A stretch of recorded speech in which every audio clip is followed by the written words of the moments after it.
No último programa eu falei para vocês a respeito de ansiedade. No programa de hoje vou dar continuidade com relação ao programa da ansiedade. Hoje vou falar para vocês a respeito dos tipos de ansiedade e dos tratamentos que existem para a ansiedade. Os tipos de ansiedade, de acordo com os estudos feitos, apresentam algumas características, tá? A primeira delas a gente chama de transtorno do pânico, tá? Aquela pessoa que apresenta todos aqueles sintomas daquela ansiedade que passou do limite, que começa a afetar a vida social, a saúde, a vida afetiva, profissional. Essa pessoa precisa de ajuda, Então, um dos tipos de ansiedade que apresenta, um desses transtornos, é o transtorno do pânico.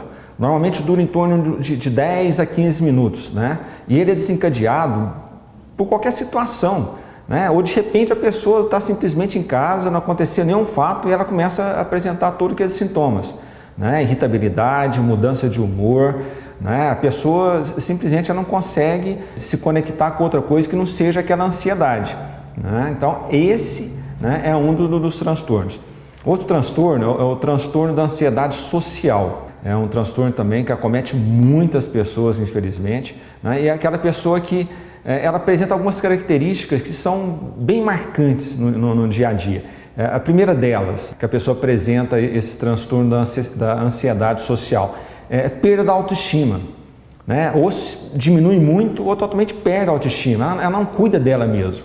A mulher passa a se descuidar, ela não cuida do cabelo, ela não passa uma maquiagem, O homem também não corta o cabelo, começa a deixar a barba crescer, simplesmente perde a autoestima. Então essa é uma característica também da pessoa que apresenta o transtorno da ansiedade social.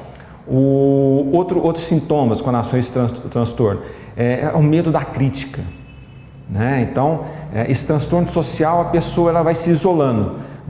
Se qualquer pessoa fizer alguma crítica para ela, nossa, aquilo ali vai desencadear uma série de situações, ela não consegue se controlar, não necessariamente que ela vai responder, que ela vai ser ríspida, que ela vai gritar, muito pelo contrário, muitas vezes ela se fecha cada vez mais. Então ela entra num processo que ela não quer conviver socialmente, ela não quer ter contato com outras pessoas, ela não vai querer participar de uma festa, de um aniversário. Esse é um dos transtornos.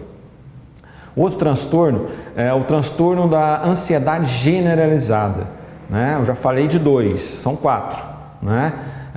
O terceiro agora é esse transtorno, o transtorno da ansiedade generalizada. Existem algumas características para esse transtorno também. É aquela pessoa que apresenta aquela expectativa de apreensão. Tudo para ela gera uma expectativa. Nossa, será que aquela prova que eu fiz, eu fui bem? Será que eu vou passar no teste? Será que aquele documento que eu vou arrumar vai dar certo? Será que aquele negócio que eu vou fazer vai dar certo? Será que o meu amigo, a minha amiga, ela fica numa expectativa, numa apreensão muito grande. E se aquilo não acontece, gera uma frustração enorme. E com essa frustração está ligada a questão da ansiedade, que vai se comprometendo outras questões. A pessoa precisa de um tratamento. E ligado a esse transtorno também da ansiedade generalizada, inclusive ela tem uma sigla, TAG, ou TAG. Os psiquiatras lidam muito com essa questão. Em vez de falar transtorno da ansiedade generalizada, falam TAG. Então ela apresenta esse sintoma, expectativa exagerada, e um outro sintoma também muito característico dessas pessoas que elas apresentam, uma preocupação exagerada. Veja bem, isso pode ser tanto com adulto, o adolescente, uma criança. É uma preocupação, no caso da mãe, do pai, fica extremamente preocupado com os filhos, com qualquer tipo de situação, ou fica preocupado com os negócios, ou o adolescente ou a criança fica preocupada no seu dia a dia, então gera uma preocupação exagerada. É o transtorno da ansiedade generalizada. E um outro transtorno também que aparece muito, que é chamada pelos psiquiatras de TOC. O que é o TOC? Transtorno obsessivo compulsivo, que existe um índice muito grande também na sociedade que apresenta esse transtorno. Veja bem, todos esses transtornos vêm da ansiedade, Então, o que seria o TOC? Quais são os principais sintomas que o TOC apresenta? São a pessoa que tem o toque, ela tem aqueles pensamentos obsessivos, entendeu? Nossa, se eu não fizer isso, pode acontecer um acidente comigo. Se eu não agir dessa forma, o meu filho pode acontecer um acidente com ele, né? Eu preciso fazer isso para determinada coisa dar certa, entendeu? Eu preciso me cuidar, que se eu não cuidar dessa forma, se eu não fizer isso aqui dessa forma, eu posso ter uma doença, eu posso apresentar um sintoma, um familiar meu pode morrer. Aí a pessoa ela vai ficando, né, obsessiva por aqueles pensamentos. E para ela se aliviar, para ela se sentir bem, ela começa a criar alguns rituais. Para mim não pegar doença, eu tenho que lavar a mão 50 vezes, entendeu? E uma série de rituais, uma série de manias, né? Conferir se o carro está trancado, se a porta está fechada, vai e volta 5, 10, 20 vezes. Então isso aí compromete toda o seu dia a dia, a questão familiar, a questão social, a própria saúde, a questão profissional, né? Infelizmente compromete muito, né, essas pessoas que apresentam esses sintomas. Então, a ansiedade, né, ela apresenta 4 transtornos: o transtorno do pânico, o transtorno social, o transtorno da ansiedade generalizada e o transtorno obsessivo compulsivo, que é chamado também de TOC. E como que a gente classifica todos esses transtornos? Eles podem ser classificados de leve, moderado e grave. O leve, ele pode ser tratado com uma terapia cognitiva comportamental. O que é isso, falando de maneira bem simples? Mostrando à pessoa que pequenas mudanças de comportamento, ela pode controlar essa ansiedade. Tá? Essa não é uma questão da ansiedade leve. Se ela for moderada, precisa de um tratamento cognitivo também, de mudança de comportamento, mais remédio, mais medicamento. Tá? Então a gente tem a leve, moderado e grave. Quando é grave, né, nesse caso, daquela ansiedade que a pessoa começou a comprometer o seu dia a dia, sua rotina, a questão familiar, a questão social, né, a questão profissional, aí o que acontece? Precisa de um tratamento cognitivo, né, de comportamental, precisa de medicamento, precisa de remédio e precisa da mudança de estilo de vida. A mudança de estilo de vida, que eu comento muito com as pessoas também, que os psiquiatras, os médicos orientam também, que os terapeutas, os psicólogos também orientam. O que é a mudança de estilo de vida? É você criar uma rotina no seu dia a dia que vai te dar prazer, uma atividade física, algo que te dê prazer. Entendeu? Que seja andar de bicicleta, que seja fazer uma caminhada, que seja fazer uma academia, que seja fazer uma natação.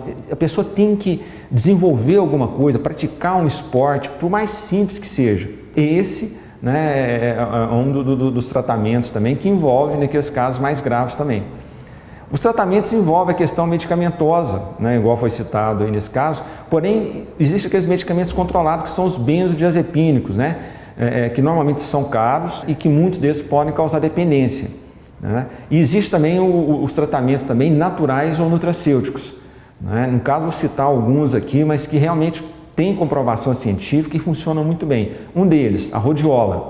A rhodiola é um produto natural, tá? Ele é cultivado na Rússia, na região ali da Ásia, tá? E lá ele é chamado também de raiz de ouro, pela N formas de tratamento e benefícios, né, que a rhodiola traz.